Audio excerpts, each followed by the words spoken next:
श्री गुरुचरण कमलेभ्यो नमो नमः।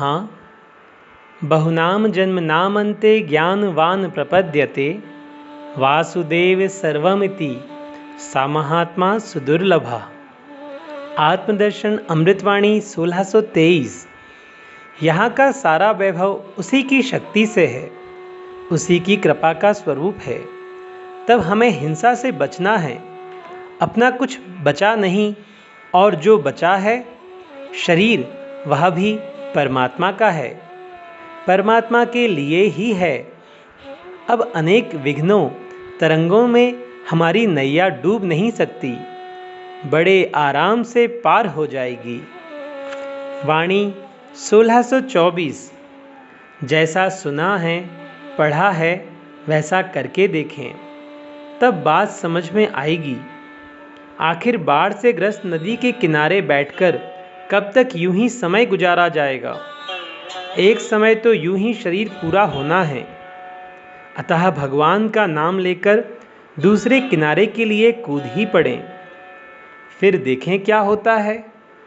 कुछ नहीं, ना डूबना होगा, ना तैरना होगा, अपितु बांके बिहारी की गोद में बैठकर पार हो जाना होगा। पर ऐसा तब होगा जब आंखें बंद करके निर्भय होकर भगवान की गोद में जा बैठें। वाणी 1625।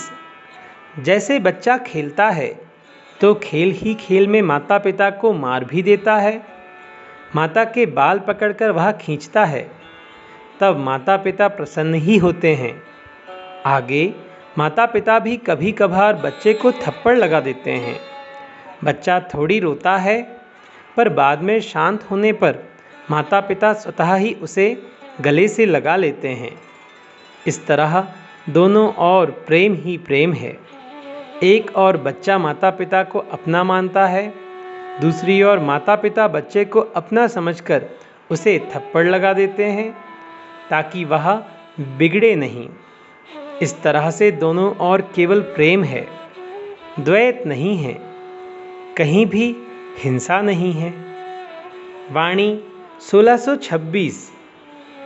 भगवान ने हमें महलों में बिठा दिया या झोंपड़ी में रख छोड़ा तो क्या हुआ।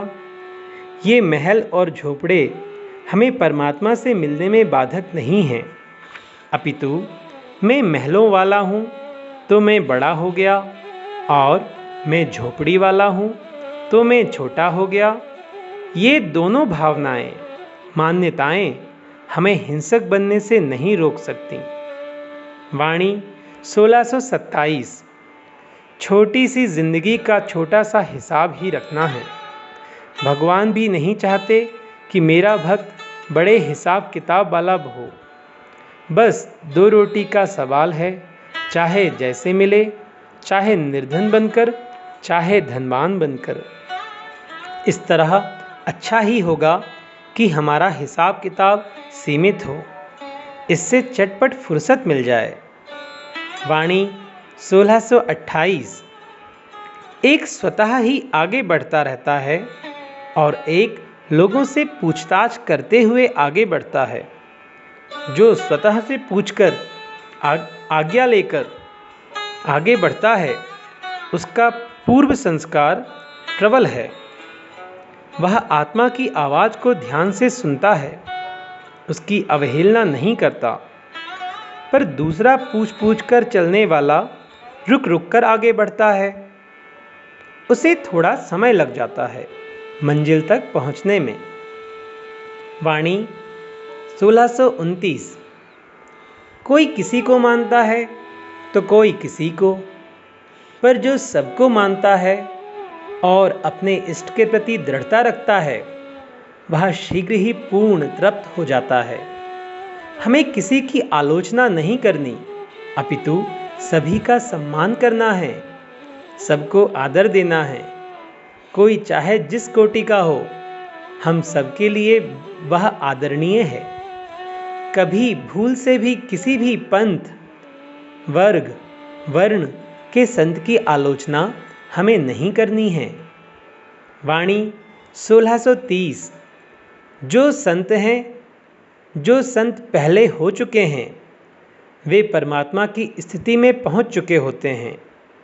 उन्हें संसार में कौन आगे बढ़ चुका है और कौन ऊंचे वर्ण वाला है, अधिक ज्ञान वाला है, ऐसी किसी से ईर्ष्या नहीं होती। संतों के लिए सब त्याग देना ठीक है, पर जहाँ अपनेपन के त्याग की बात आती है वहीं उनकी अंतिम परीक्षा होती है। इसमें पास होने पर पूर्णता की स्थिति आती है। वाणी 1631। स्त्री, सोना, चांदी, धन संपत्ति का त्याग बहुत आसान है, पर मान बढ़ाई ईर्ष्या दुर्लभ तिजना एह। सबसे अंत में तो ईर्ष्या रूपी दोष बचता है। जब एक संत के सामने दूसरे संत की तारीफ की जाती है तो उसके कान खड़े हो जाते हैं। क्या मेरे से भी कोई आगे है?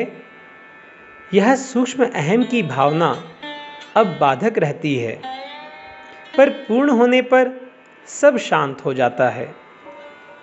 वाणी 1632।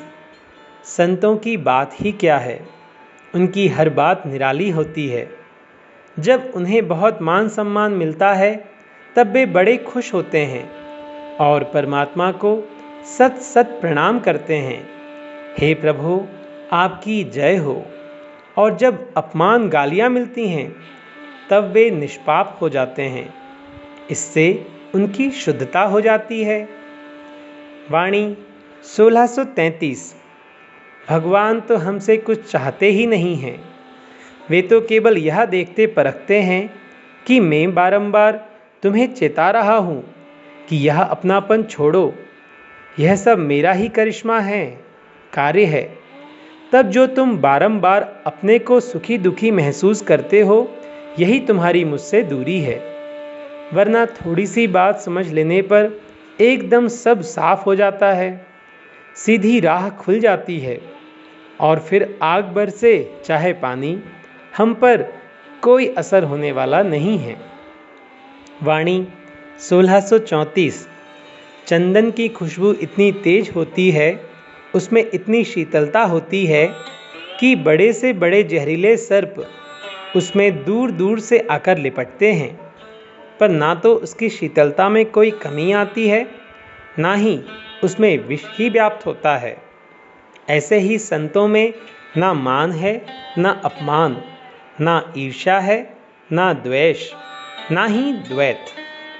वाणी 1635।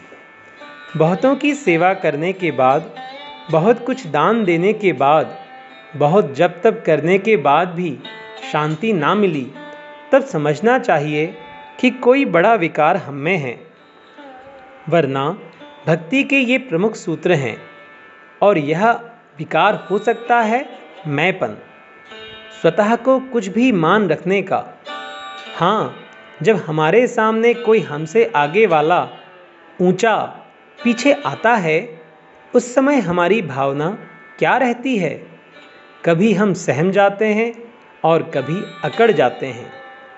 बस यही कमी अधिकांश लोगों में बनी रहती है, जिससे वे पूर्णता की स्थिति तक नहीं पहुंच पाते। श्री गुरु चरण कमलेभ्यो नमो नमः। सभी को दंडवत प्रणाम।